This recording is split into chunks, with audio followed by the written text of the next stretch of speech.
I feel like I wanted this to happen, but somehow I'm still a little sad about it.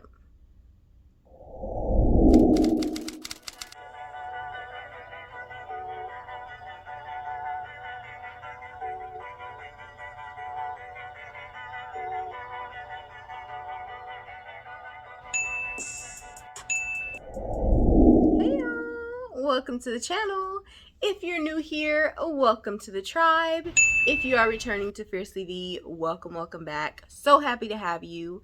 We are here today to do a review and recap of Power Book 2 Season 2 Episode 8, which is called Drug Related, okay? We're not gonna waste no time. We're gonna get right into it. Of course, per usual, if you are here enjoying the content on Fiercely V and you don't want to miss out on any of my upcoming videos, make sure that you subscribe to the tribe so that you get notifications whenever I post, and also like the video if you like it, you know what I mean.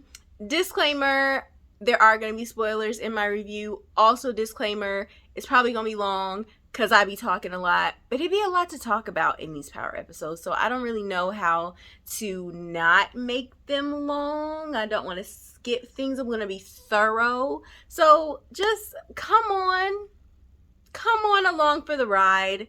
You're going to have fun, okay? I promise. So let's go ahead and get into Power Book 2 Season 2 Episode 8, titled Drug Related. All right, so boom, we're starting off the episode with Tariq in court. It's the first day of his hearing, so they're doing opening statements. Basically, Cooper Sack's little boo thing.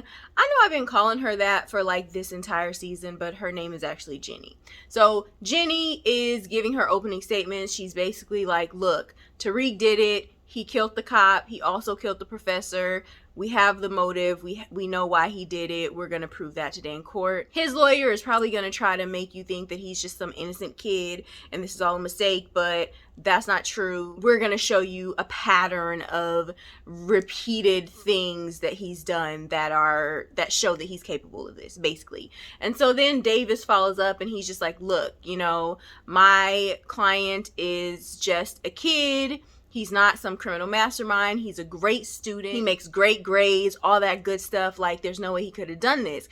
And that's when Jenny's like, look, basically, this is what we think happened. We think that he killed Ramirez, the cop, stole his gun so he could use that gun to kill Professor Jabari Reynolds. And we're able to prove why. We have an actual recording in his voice with the motive. And so at that point, Davis is like, hold up, like, recording, like, what are you talking about? He wasn't made aware of any type of recording. And so they go up to the judge. They have a little pause. They go up to the judge, and Davis is like, look, we didn't know about no recording. Like, we need to know who this recording is from, all this good stuff. Jenny is trying to be like, well, we can't let him know who the recording is from for their safety, but Davis is like, look, he has a right to face his accuser, whoever it is that, you know, is the person that got him on tape or whatever. They need to be in court. They need to give their statement so he can face his accuser. And we also need the tape so that we can prepare our cross arguments and all that good stuff. And so basically the judge basically is like, yeah, that's true. You need to give them the tape, and whoever it is that got the recording needs to be present in court so that he can face his accuser. So basically they're going to give the tape that Lauren got to Davis and his team so that they can listen to it and so that they could prepare for the next court date. And basically the judge is like, look, this is for you and your team. This is not for the client. So basically Tariq cannot hear this tape. Like, it's not for him to listen to. It's for you and, you know, his legal team to listen to only. And he lets Jenny know that the person who got this tape is going to have to take the stand, which we know that the person who got the tape is Lauren. So Lauren is going to be required to basically take the stand. So in the very next scene, Effie and Brayden are meeting with a guy. They're trying to get Course Correct back up and running, but of course, now that Lorenzo is getting all of Mecca's shipment, they don't have any drugs to sell. So they're trying to meet with another connect, and it's some guy that Brayden's brother has gotten drugs from before, and they're basically just like talking to him, trying to buy all his stuff. But then Effie tries it out, and she's like, no, these drugs are trash. Like, we got high class clientele. We don't want this. And so they send him on his merry way. So court is over. The family lawyer of the St. Patrick's comes up to Tariq, and he's basically like, hey, I just wanted to let you know that Yasmin, she's with a new family. She's with that family that, she liked so much. And he basically lets him know that, like, look, your dad had directives in place for if something happened to where basically the whole family got wiped out and there was nowhere for Yasmin to go. And basically he wanted Yasmin to be adopted. He wanted her last name to be changed. So, and for the records to be like, destroyed so that whoever took the family out could never find her. And so he's basically letting Tariq know, like, look, the process is in place. She's about to be adopted by this family. And when that happens, her last name's going to get changed. The records are going to be sealed, and there's not going to be any way for you to find her. So, like, it's a wrap. Which is really sad, because if that happens, it means not only is there not going to be any way for Tariq to find her, but remember, Tasha is alive. Tasha's not gone. She's just in witness protection. So I'm sitting here and I'm just like, okay, so Tasha was found innocent of the crime that she was charged for, right? So she's not a criminal. She's in witness protection, like, for her safety, which already at the beginning of this show, I'm like, why would you send a mother into witness protection and not send her child to witness protection with her? Like, that's never made sense to me.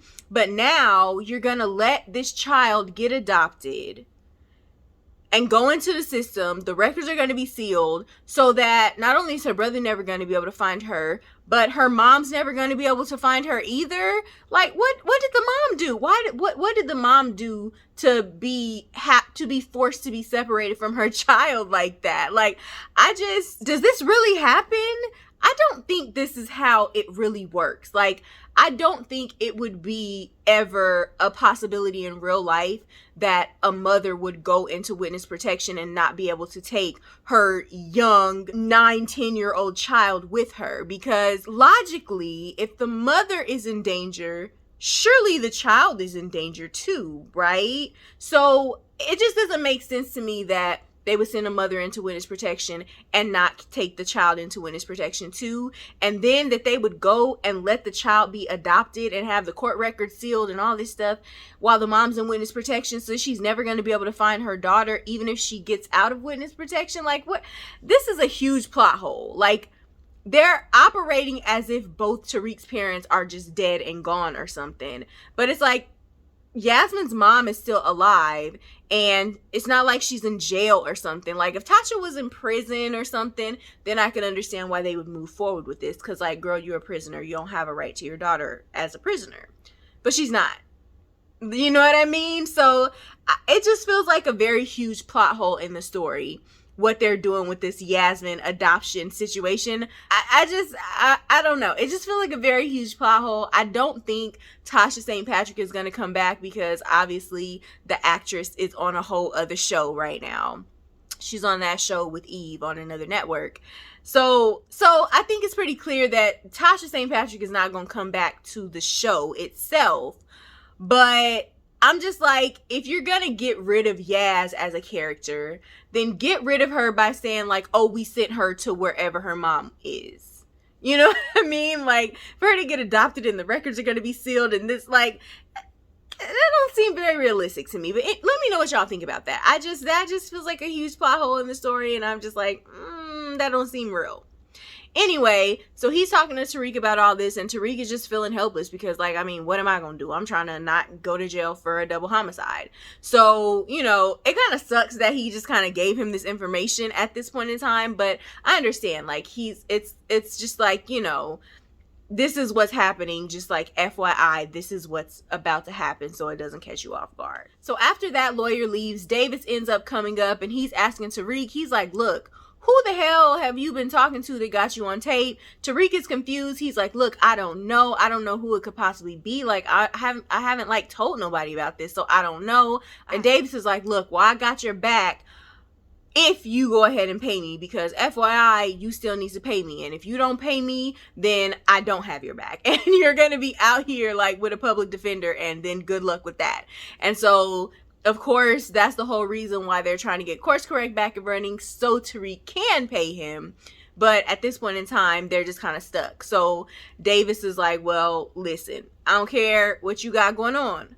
I'm gonna need my coin. And if you don't have my coin, good luck out here with a public defender. So Diana is in her room chilling, and Monet pulls up on her, and she's basically like, where's Drew and your dad? And Diana's like, I don't know, don't nobody tell me nothing. And so Monet is basically like, look, I know we ain't really on the best of terms right now. And I'm just like, girl, last episode you had her choked up against a wall.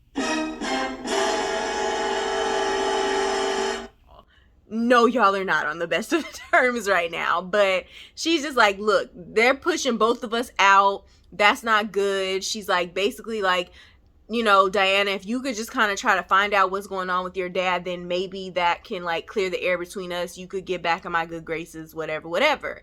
While she's talking to Diana about this, her phone just keeps buzzing, and she's like looking at her phone, putting it in her pocket. And so Diana peeps it. She's already suspicious of her mom. And so she's like, who's that keeps calling you? And da-da-da. And Monet is like, it's Zeke's agent or whatever. So then she goes into the hallway, or she goes into another room to take the call, and of course it's Mecca, who is Dante, and he's just like, I need to see you. On the other end of the phone, Mecca is talking to her, and he's like looking at like this engagement ring that has this big ass blue diamond. Like, the ring is gorgeous, and he's like, we need to see each other, we need to talk. And he's looking at this ring. And so while Monet is having this conversation with him on the phone, Diana's little nosy ass is on the other side of the door listening in. So she hears her talking to Mecca, and she's already suspicious. And so she basically like is kind of like hearing like the little pieces of their little conversation with each other from the other side of the door. Meanwhile, Lauren and her parents are in the office with Jenny, and they're basically talking about how like Lauren is gonna have to take the stand. Lauren is like, bro, what the hell? And her parents are just like, well, you shouldn't have had drugs in your room, da-da-da. And I just think it's hella hilarious, because the whole reason Lauren even wore the wire was because Milgram was like, yeah, if you do this, then, you know, your parents will never have to find out that you had drugs in your dorm. And it's like, girl, not only did you wear the wire, get your boyfriend roped up by the police on a double homicide charge, have to go on the stand for it, but your parents still found out about the drugs. Like, girl, like, just stupid decisions were made. So Lauren is basically just like, is there any way that I don't have to go? Like, Reek is gonna hate me. Like, is there any way around it? Is there anything else we could do? And Jenny is just like, girl, no, there's not. You gonna have to take a stand. It is what it is. Meanwhile, back at the Tejada house, Monet leaves, and Diana's nosy ass takes the opportunity to go snooping all through her mom's stuff in her room. She rifling through drawers and stuff. What she's looking for, not really sure, but she ends up looking in the closet. She finds some shoebox, and in the shoebox is like a Bible, and within the Bible she ends up finding a baby picture that turns out to be Zeke's baby picture. It has a hospital name on it or whatever. So she ends up calling the hospital, and she's asking if they have a birth certificate for Zeke. And she's like, is there a birth certificate for Ezekiel Cross 2002? And then on the phone, she just kind of like, what? There's nothing for that year. And so then they kind of just leave it there. So Tariq gets back to his dorm, and he's talking to Effie and Brayden. They're basically letting him know, like, look, we went to go talk to the dude about trying to get some more drugs, but the drugs weren't good. And he's like, you know, dang, well, I got an idea, but we're going to need the Tejadas on board in order for my idea to work. Meanwhile, Monet and Kane are stressed. okay? They are stressing out. Kane is like, we don't got no product. That means we can't pay Davis. Monet is like, the only way that Davis was going to keep us out of the whole situation was if we paid him. Like, what are we going to do? So they are stressing, okay? In the midst of them stressing, Tariq calls. And Kane don't even want to get involved. He's like, man, we don't need to work with him no more. And Monet is like, we need him. Like, we are over here, like, stuck. We still need him. And so she answers the phone. They end up going to meet with Tariq in the back of some on-campus store or whatever. And Effie and Brayden are there. And they're just talking about Tariq's plan, which his plan is basically to rob the plug, which is Mecca, which is Dante. And Kane is like, first of all, y'all don't know Mecca. Mecca's crazy. He will dead all of us. Like, what y'all are trying to play with the wrong person. And Tariq is basically like, look, he doesn't have to know it's us. We can basically blame it on GTG. I feel like it's GTG, but I've been calling them TGT this whole time. So low-key, I'm probably going to still be calling them TGT, but y'all know who I'm talking about. And so Tariq is like, we can basically blame it on them. And he like tells them the whole little scheme that he has to be able to get into Mecca's house, because of course Kane has access to Mecca's house through, he's like the inside guy. And then they're basically gonna blame it on GTG, and so it doesn't come back on them. But then in the midst of hearing the plan, Kane is like, okay, yeah, that gets us the products, but we need money too. And Kane is like, I know a way that we can get the money too, but we're gonna need Drew's help on this part. And so Monet and Kane go to talk to Drew to see if he will help with the plan. And at first Drew is like, immediately no.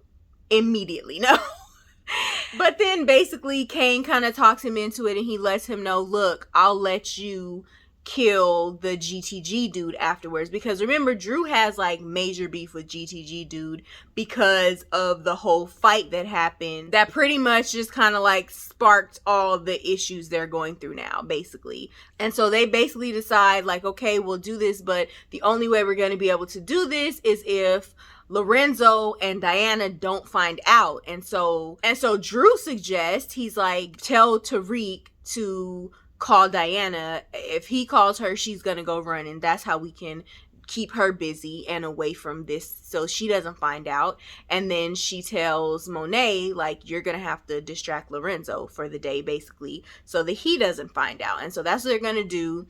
Basically, Tariq is going to keep Diana busy. Monet is going to keep Lorenzo busy while they're off doing their whole little plan to rob the plug.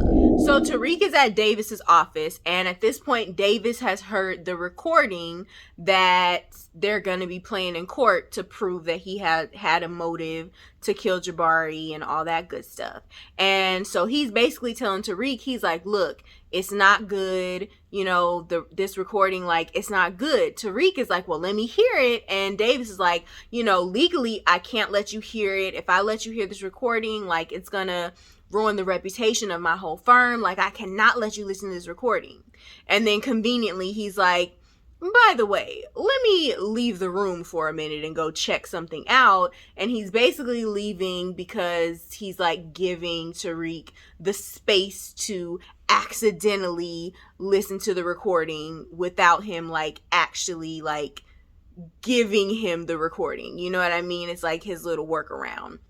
And so he conveniently leaves the room. Tariq catches on and realizes that he's doing that so he can listen. So Tariq goes, he listens to the recording. Of course, he hears the conversation between he and Lauren and all that good stuff. So now he knows that it was Lauren.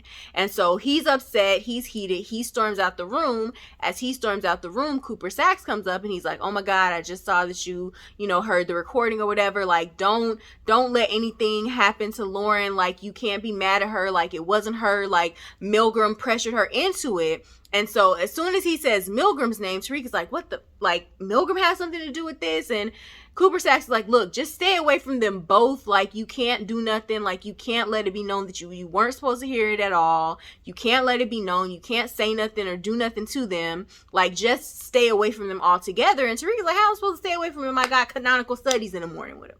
So he gets on the elevator. He leaves. So Davis and his boo thing are having the most unsatisfying looking sexual encounter I've ever seen in my life.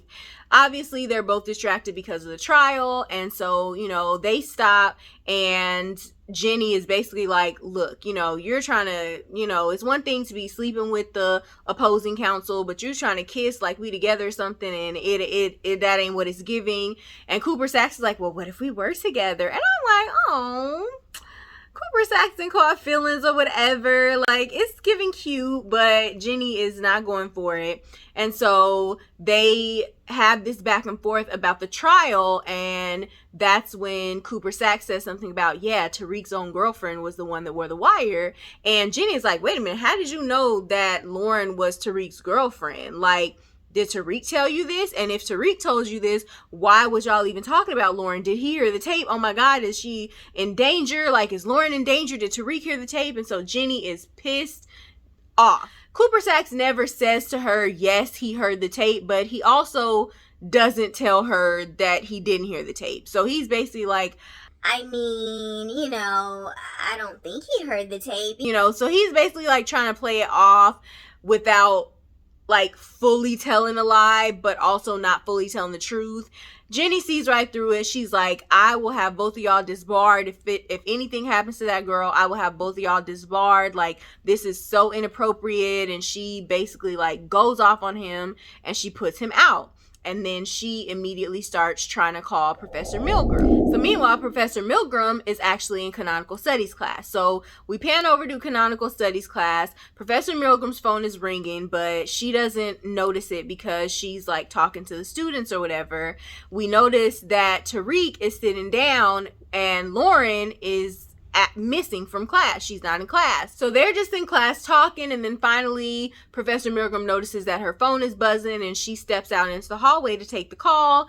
It's Cooper Saxe's boo letting her know, like, look, I don't know 100% for sure, but I think that Tariq might have heard the tape. You need to make sure Lauren is okay. And so Professor Milgram is like, oh my gosh, she's not in class. So she runs back into the class. Meanwhile, Tariq has got up and left class. And so when Milgram comes back to the class, she sees that Tariq is gone and she freaks out. She grabs her stuff. She leaves class too. She ends up going to Lauren's room. When she gets in there, boom, Tariq is already there. She's like, what are you doing in here? And Tariq is like, I'm doing in here the same thing you doing in here, trying to check on Lauren.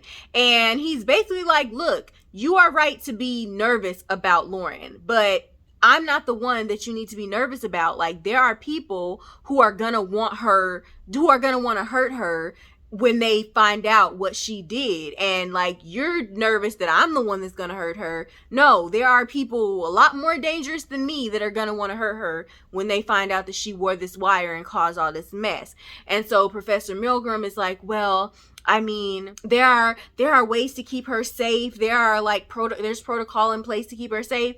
And he's just like, if she was so safe, then what are you doing here? You came in here obviously because you were afraid for her safety. So whatever protocols that are in place, obviously you yourself don't even believe that they're good enough, or you wouldn't be running in here to check on her. And so he's like, look, the only way to be able to get her out of this is if you take the stand instead of her.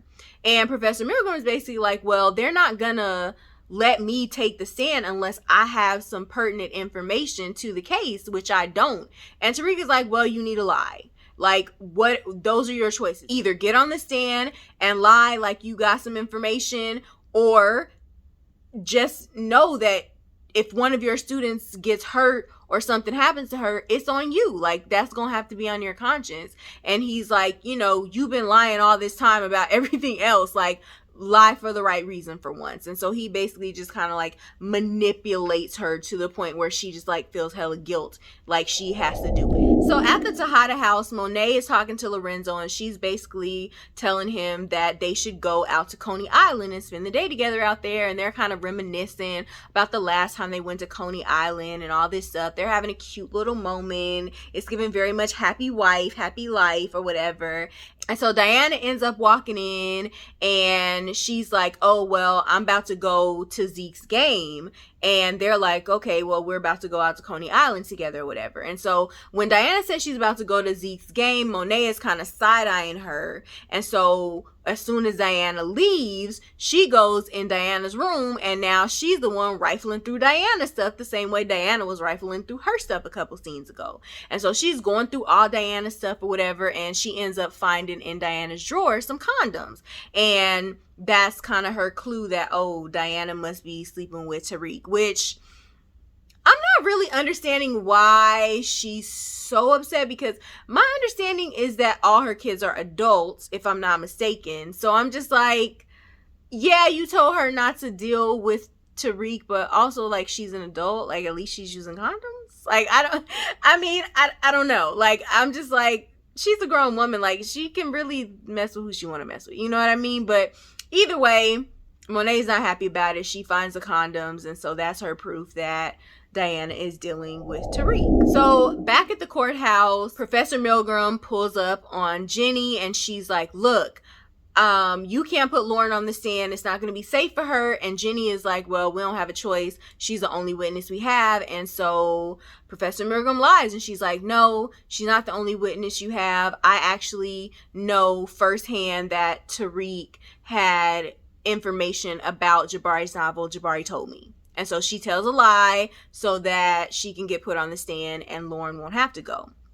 And so in court, they put Professor Milgram on the stand. Jenny asks her all these questions, and basically Professor Milgram is like, look, Jabari and I, we had an on-again, off-again relationship. He told me that he told Tariq that the novel was about him, but I didn't realize until after Jabari passed away and I was able to read the draft of the novel and see like what he was writing about Tariq.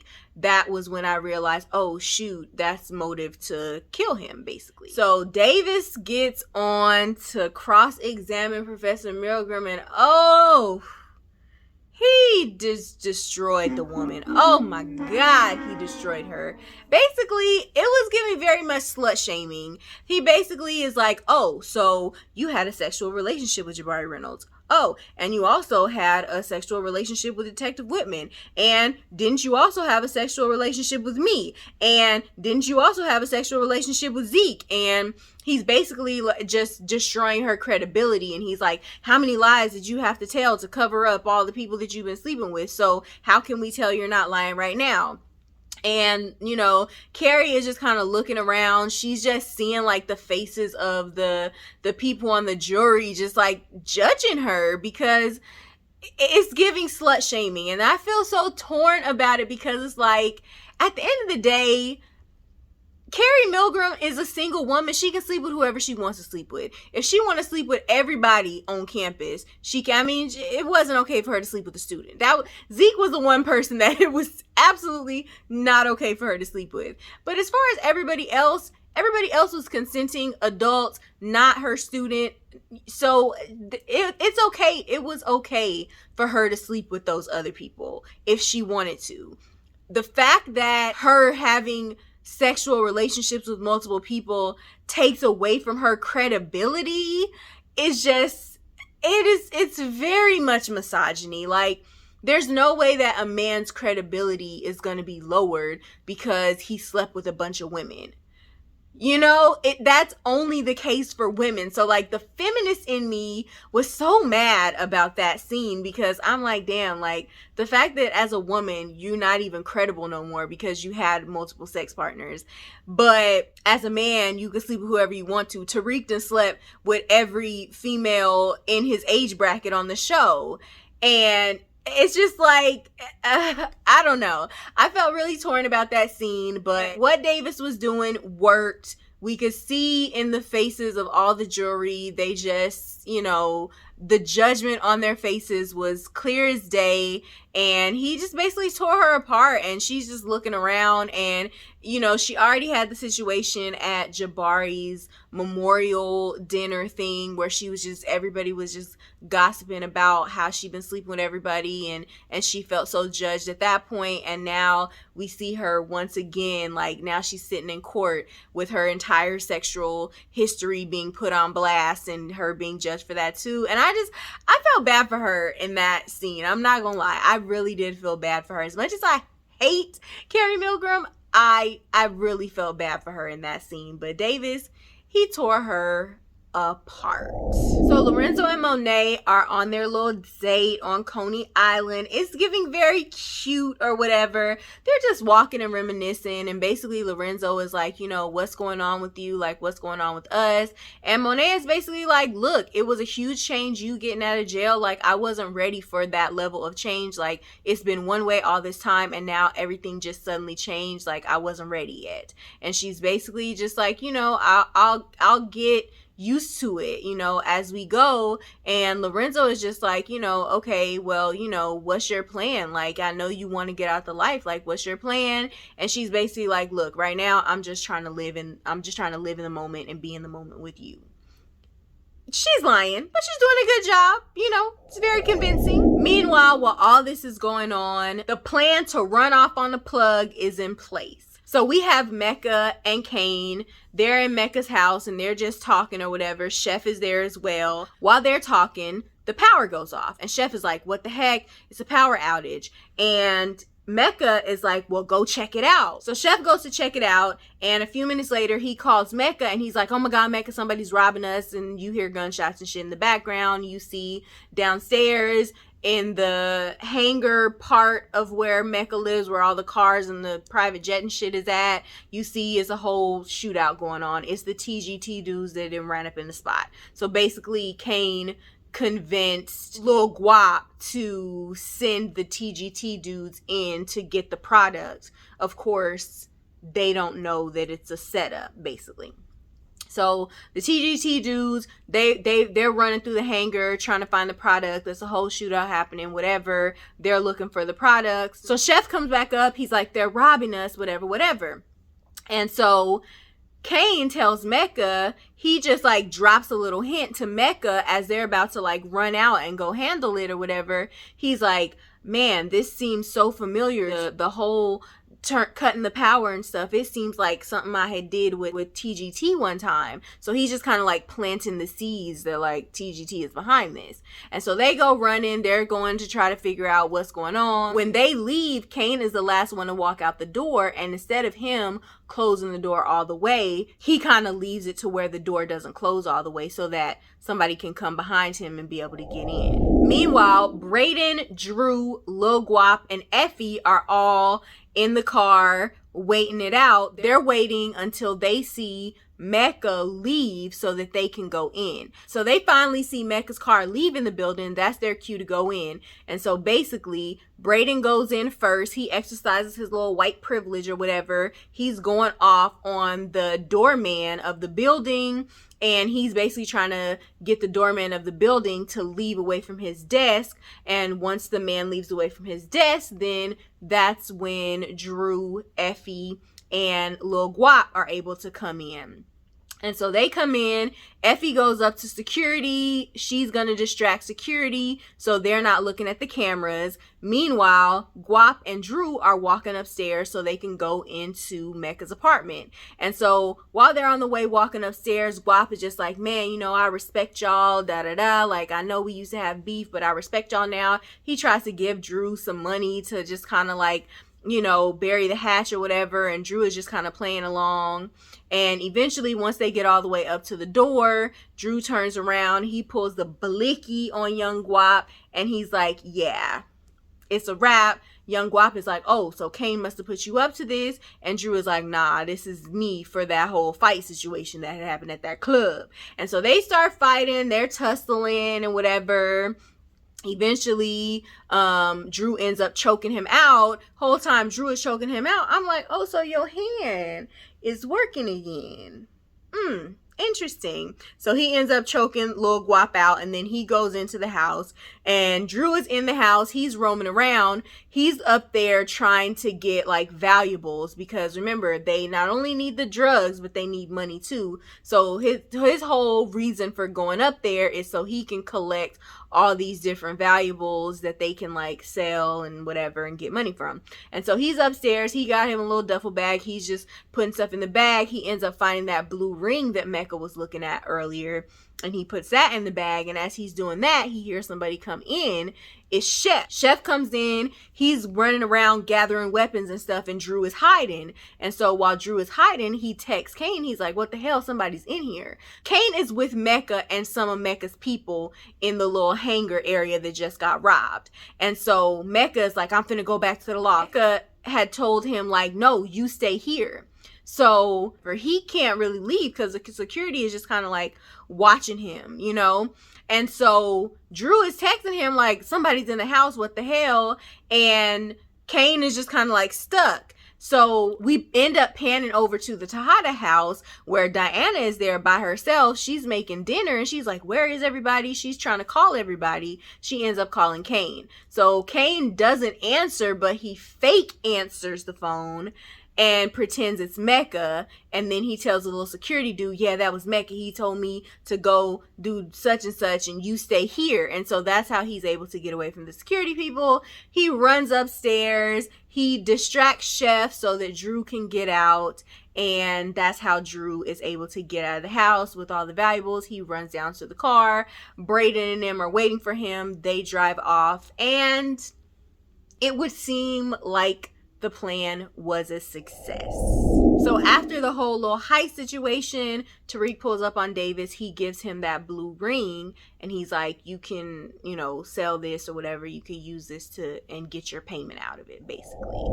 Then we get to the Tejada's house. What, child? Tejada's is at dinner, okay? Diana done slaved over a hot stove cooking dinner for the fam. So everybody's sitting down at dinner, big happy family vibes. They're eating or whatever. And so Diana is like, so where was everybody today? Like, where was y'all at today?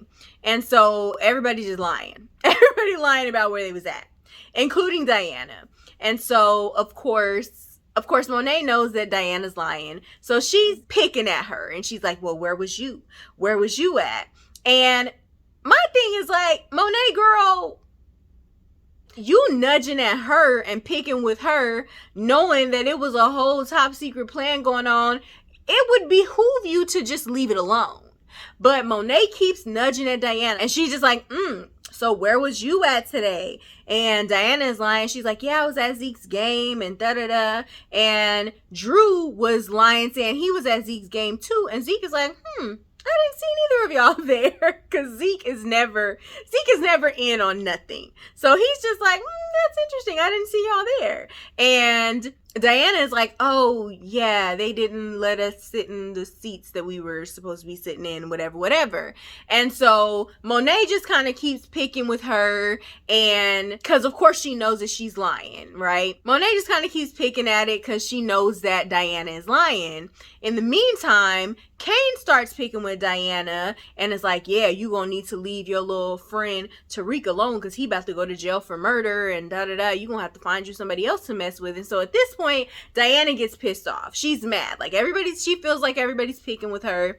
So sis just starts snitching on everybody. Diana basically turns to Kane and she's like, well, I know that you was the one that sugared them drugs so that you could become the plug. And so Monet is like, what? Kane, you did what? Meanwhile, Monet already knows this because Tariq told her this. Renzo is like, is this true, Kane? Did you do this? And Kane is like, yeah, I did it because they kicked me out of the family and that was my plan to get back in. And he's like, you think that Drew have all the ideas? I'm the idea man. I'm the one that came up with that idea and it worked. And that's why I need to be your right-hand man. And I'm just like, Kane, why do you think this is like a plus for you? Like you trying to use this bad thing that you did to prove why you need to be the right-hand man of your dad? Like it's not giving what you think it's supposed to give, Kane. It's not giving that. But Lorenzo is like, no, like you are only looking out for yourself. Like you basically went against the family. And so then at that point, Kane is pissed off. And so he's looking over at Drew and he's like, oh, well, I bet you didn't know that Drew didn't kill Everett like you told him to. And so Lorenzo is like, damn, you didn't kill him? Then Zeke is like, wait a minute, why y'all trying to kill Everett? Like, why y'all trying to kill my teammate? Like, what's going on? It's too much. And so Zeke gets up and he's like, I'm about to go. Like, this is too much. Like, y'all doing too much. And so as he tries to leave, Monet stops him and is like, Zeke, no, you need to stay. I think you need to stay for this. And so Diana's messy ass is like, yeah, Zeke, you need to stay because Monet got something to tell you too. And so Monet and Diana start going at it. Monet is like, I know you've been effing with Tariq. And Diana is like, well, I know you've been effing with a dude named Dante who is Zeke's dad. And so Zeke is like, wait a minute, how I get in it? And so he's like, my dad is in jail. My dad is dead, whatever. Of course, he didn't been told his dad is in jail. He didn't been told his dad is dead. So he's like, no, that can't be. And so Diana ends up pulling out the birth certificate. She's like, you think that you were born in 2002, but you were actually born in a couple years before that, and Monet is your mom, and the dude Dante is your dad. And she just puts everything out on blast. And so Monet is like trying to jump at her. Kane is holding Monet back, and it's just a mess. It's just a mess. Everything is a mess. And so Zeke ends up running out. He ends up storming out. Lorenzo is like, is this true, Monet? Like who is his real dad? And he's like, I think you should go. I think you should leave.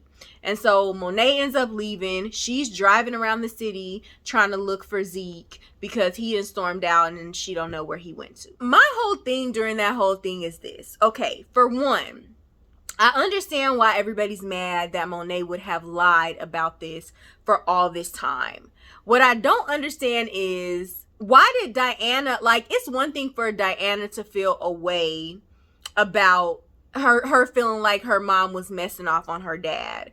But it's just like what she did to Zeke, it just seemed very cruel, because it's like you wanted to take your mom down so bad that you kind of blew Zeke's whole world up just to take your mom down. Like, it was a better way for Zeke to find this information out, but you were so eager to take your mom down that you did it like this. Like, that was just trash. It was trash. Like, Diana, at the end of the day, like, she just, it was foul for her to have done that. Like, everybody is foul. Like, yes, Monet is foul for lying. The original lie that Monet told, I understand why. Like, you was young, you had a child, your sister raised the child. Like, I can understand how you could get to a point where it was hard to come clean about that.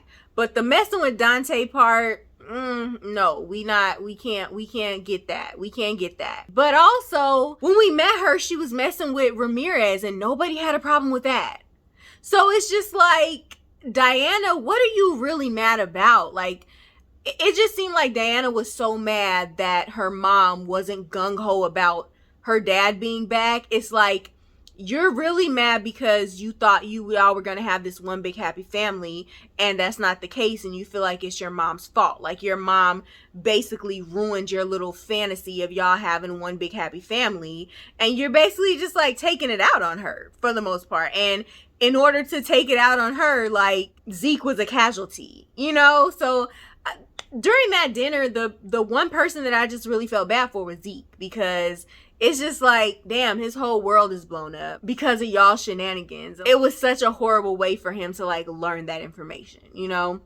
So I'm not surprised that he ran off, but I felt bad for him. Like, I didn't feel bad for nobody else in that situation. I'm sorry. So Mecca and his crew, they're at the TGT's little hideout spot or whatever, and they didn't just murked everybody, right?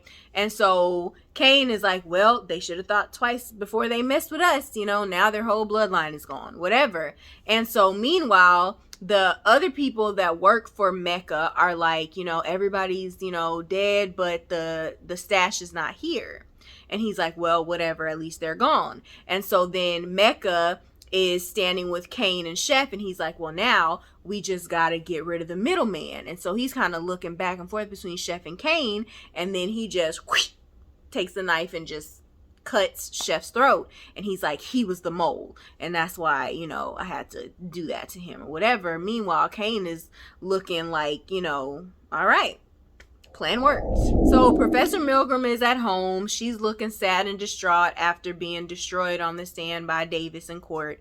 And she gets a text message from the dean, and he's basically like, you know, hey, can you come in early tomorrow and see me? Which, girl, we know what that means. Like, you just was on the stand admitting that you was messing with the students. All these rumors are going on about you. Like, girl, you about to lose your job. You about to lose your job. You about to. Yeah, she's pretty sad about it. She's pretty sad and distraught about it. I feel bad for her. I don't, as much as I dislike her, as much as I have been disliking the way she's been moving in the last several episodes, for some reason I still felt bad for her in this moment, because it's like she's being penalized for almost the wrong things. Like, she need to be penalized for like pressuring this student into wearing a wire and that kind of thing. But to be penalized for just sleeping with people, like, this is a grown woman. Like, for sleeping with Zeke, yes, because Zeke is her student. But it's like, she's just being slut shamed. Like, she's literally just being slut shamed, and I don't like that. So I felt a little bit bad for her, because, like, you know, it sucks. But she gets a knock on the door. It's Monet. Monet is there. She's looking for Zeke, and she's basically like, is Zeke here? You know, and she's telling Carrie, she's like, I lost my whole family today based off of a lie. And Carrie is like, you know, I lost everything today too. You know, I'm basically lost my credibility, my dignity. I'm gonna lose my job. And so Monet looks at her and she's like, you know, Zeke is never gonna come back to me as long as he has you to come back to. And it was a very cryptic messaging, and I'm just like, what does that mean, Monet? So back at the university, Effie, Brayden, and Tariq are just basically talking about the whole little heist situation and how well it went and stuff. And Tariq is just kind of looking down. So Effie asks Brayden to, you know, step out the room for a while so they can talk. And Effie's like, you know, what's wrong? You seem kind of down. And Tariq is just letting Effie know that, like, he found out that, you know, Lauren had wore a wire, and that is how, you know, he basically got roped up for that reason. Of course, Effie is pissed off. She didn't like Lauren because she wants Tariq to herself, obviously. And so she's pissed off. She's like, I knew she wasn't good for you. And so she's a snitch. And Tariq is basically like trying to take up for Lauren. And I'm just like, Tariq, you giving Lauren a lot of benefit of the doubt here. Like, at the end of the day, she still chose to wear the wire. Like, yes, she was pressured into it, but she could have said no. Like, she could have said no, or she could have just not worn it or took it off, or, like, you know what I'm saying? Like, there's still some blame on her, you know? And Tariq is just still sticking up for her. Effie is like, look, she ain't right for you. And so, you know, basically Effie is just trying to let him know, like, you know, she ain't you in this life, and she ain't built for this shit, basically. And of course, Effie has a vested interest in Lauren looking like the bad person, because then, you know, she can have Tariq all to herself, which is what she wants. I have feelings about Effie, because I'm still thinking back to when Effie was talking to Diana and, like, literally telling her, I'm just telling you not to mess with Zeke because he's not a good guy. He's a bad person, da-da-da. But now you all over him now. Like, was you only telling Diana that to keep her away so you can have Tariq to yourself? Like, that's what it's giving. So now I'm side-eyeing Effie, which, girl, I was already side-eyeing you, because we ain't forgot how in the original Power, when you was at Choate with Tariq and you snitched on him and got him expelled from school for selling drugs so that you could have the campus to sell drugs at on your own. Like, we ain't forgot about that, Effie. So it's honestly, the more I think about it, it's giving very much Tariq makes terrible choices in women, because you know that Effie got you roped up at Choate, but you're still trusting her again and you know that Lauren literally wore a wire and got you on trial for a double homicide, basically, but you're still like giving her benefit of the doubt. So I'm just like, Tariq, if you're gonna be sleeping with everybody, at least make smart choice. Like, the only person that he's dealing with that is like being real with him for real is Diana. So anyway, Effie basically like, she's letting Tariq know that like Lauren ain't right for you, and Tariq tells Effie, like, they kiss or whatever, and Tariq is like, you know, I thought you said you wasn't trying to get, you know, serious or anything like that, or I thought you wasn't trying to catch feelings. And Effie is like, I don't know, I think it's too late. And so I'm just like, child, it's gonna come down to Effie versus Diana. And I feel like Diana, because she's more like invested in the fact that like Tariq is her first and stuff like that, I feel like Diana is gonna end up like lashing out when if Tariq hurts her emotionally, she's gonna do something drastic like as a result. And I'm just trying to figure out what it's gonna be. I don't know. Tell me what y'all think about that. Zeke ends up pulling up to Professor Milgram's because, you know, he's distraught of everything that just happened. So he pulls up at Professor Milgram's and he walks in. The door is kind of ajar. And when he walks in, Professor Milgram has hanged herself. Now, y'all tell me what y'all think, because I'm like, did Professor Milgram hang herself? Or did Zeke's auntie mama do this? Because that last statement that Monet made about, as long as he has you to come back to, he'll never come back to me, it's giving very much, you did something to this woman and then made it look like she hanged herself. I don't know, y'all. Like, I get it. Carrie was very sad. She was very distraught because of, you know, she's losing her job. She's like, she had a lot going on. But that cryptic ass statement that Monet made, I don't trust it. I feel like we're going to find out that Carrie did not do this to herself, that Monet did this to her. We getting really close to the finale. I am just like, every episode is just like more stuff that I wasn't expecting. You know what I mean? So I'm still on the edge of my seat. Like, I can't wait till the next episode to see what the hell is going to go down. Now that Monet is on the outskirts of the whole family and stuff, and Carrie Milgram is dead. Like, it's just, I don't know what's gonna happen. I don't know. Y'all tell me what y'all think. But thank you guys so much for tuning in, and we'll be back for the next episode, episode 9. I think we only have 10 episodes in this season, so we getting very close to the finale, and I'm just excited about it. I'm hype about it. And yeah, thank y'all for tuning in, and especially if you stayed until the end. Like, we had fun, didn't we? Anyway, I'll see you guys in the next video. Bye.